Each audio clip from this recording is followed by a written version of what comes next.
Ito po, panoodin niyo yan. Habang sinasaludukan ng ating Pangulo, yan po yung mga military. Yan, mga military may hawak ng flag na yan. Yeah. Yung ating mga sandatahang lakas, police, military, magkakasama dyan ho. Ayan na. Kaya ko pinapakita, yan po yung ating pag-uusapan. Yan, mga kawal. Halo-halo yan, army. Lahat po yan, mga kawal ng ating pamahalaan. Mga membro ng Philippine Military. Ayan po, yan o. Magagaling, ano? Di ba? Sarap tingnan. Nakaka-proud dahil mga sundalo yan. Kaya ko pinapakita yung mga simpleng military o kawal ng ating militar. Pasintabi na po.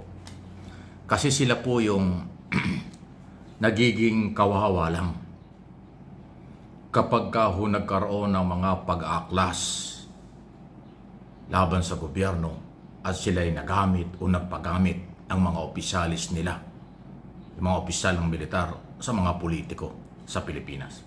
Base po sa record, lalo na ho ng panahon ni Cory administration, 7 ang kudita ng panahon yun. Alam na alam ko yan dahil lahat ng kaganapang yan, reporter ako, nagko-cover ako, muntik na nga ako dyan eh. Dahil nung kami nandun sa mga White Plains at Katipunan, biglang kaming binomba doon ng tora-tora ng araw, naghagis ng mga bomba doon, halos lahat ng katabi ko ron talagang tumumba. Sa awa ng Diyos, hindi ako nakasama doon. Nagulat nga ako dahil ultimo yung driver ko ay dating sundalo, tumakbo nung tinotora-tora na yung lugar namin kung saan nandun po yung mga rebelde nung panahon yun sa labas ng kampo. Kasi yung Katipunan, ang pagkita noon, yung Katipunan, yun mismo yung pader ng Kampo Aguinaldo. So yung tinitira doon ng mga tora-tora ng gobyerno, mga chopper ng gobyerno ng araw, ay yung mga rebeldeng sundalo. So kino-cover namin doon bilang mamamayag, binumba kami ron. Grabe hong nangyari doon. Hindi ko makalimutan yan. At 7 yan, 3 lang naman o 4 ang totoo. Yung iba doon, drama na lang. Pero, ang masamang epekto, marami pong mga kawal ng sundalo ang na-dismiss, nakasuhan, na-dismiss. Naging kawawa yung mga nagamit na mga kawal at ginamit ng mga opisyal na nagkudita laban kay Cory Aquino. Wala namang nangyari. Hindi nila napabagsak si Cory noon dahil suportado ng taong bayan. Kaya ko ito tinatapik, hindi para kayo ay takutin. Yan lang po yung nangyari. At yung video yung pinakita ko, ito pong mga kawal na ito, inuurot-urot na naman, nililigawan, inuutusan na naman. Ngayon, ng ibang grupong ang kanilang plano ay mawala si Pangulong Marcos at kanilang ilagay ang gusto nilang maging Pangulo si Sara Duterte. Dahil daw sa korupsyon. Hindi naman maniniwala ang militar kasi mas organized, non-partisan ang mga sundalo ngayon kumpara nung araw. Natuto na yung mga kawal ng mga sundalo ngayon. Hindi sila magpapagamit sa mga politiko at mga opisyal nila para mag-aklas laban sa Commander-in-Chief. Yan po yung aking opinion at nakikita. Kasi kawawa sila pagkatapos ng kailang pag-aklas at hindi naman nagtagumpay katulad ng ginawa ni Trillanes, yung pinakabago nun, panahon ni Cory, panahon ni Gloria. Di ba yung panahon ni Cory, baka nakalimutan, panahon ni Gloria. Di ba? Nagkudita ang grupo ni Trillanes. Ano nangyari? Nakulong sila at nakulong ang maraming kasamaan kasi hindi nagtagumpay. Ganon kasi ang mangyayari. Madidismiss ka, mawawalan ka ng trabaho, may kaso pa, makukulong ka pagka kayo'y nag-aklas at hindi nagtagumpay ang inyong ginawa. Yun ang ayaw ng maulit na mga kawal ng mga sundalo. Yung panahon ni Cory at panahon ni Gloria. Ngayon, panahong ito,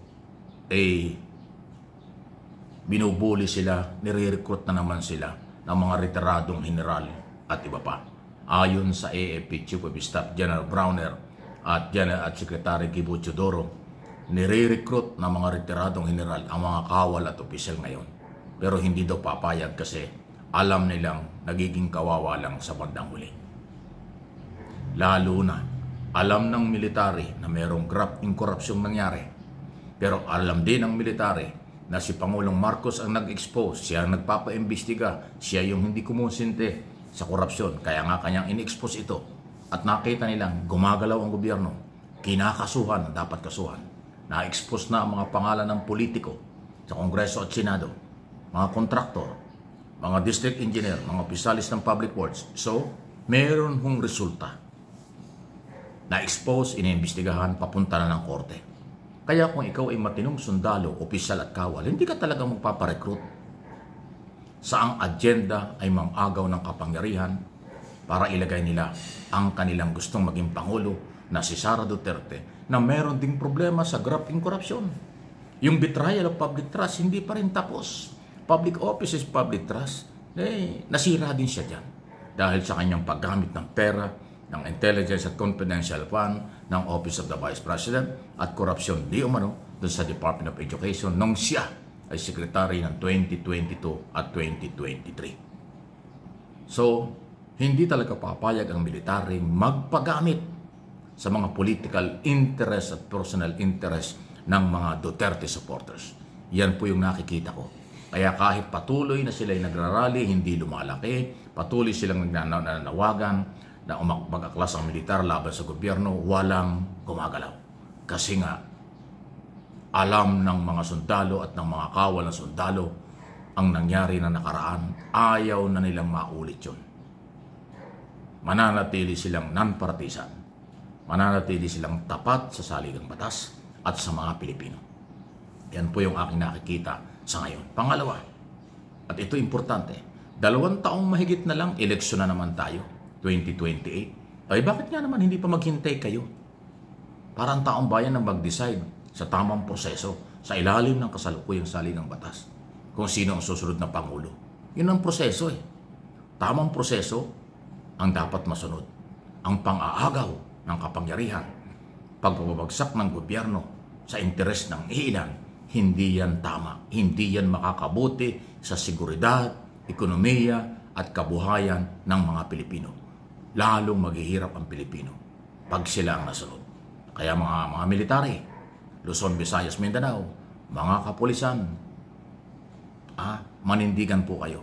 Saludo sa inyo ang maraming Pilipino dahil tapat kayo sa inyong tungkulin. Huwag magpagamit sa mga plano ng iilang sektor. Pagkatapos nilang magtagumpay, pababayaan kayo. Pagkatapos magtagumpay, iiwanan kayo. At kung hindi man magtatagumpay sila, kayo, lalo kayong iiwan. Pag nakasuhan kayo, hindi naman sila magbo-volunteer para kayo tulungan. Hindi kayo bibigyan ng abogado. Kawawa kayo. Yan po yung nakaraang nangyari at pwedeng mangyari.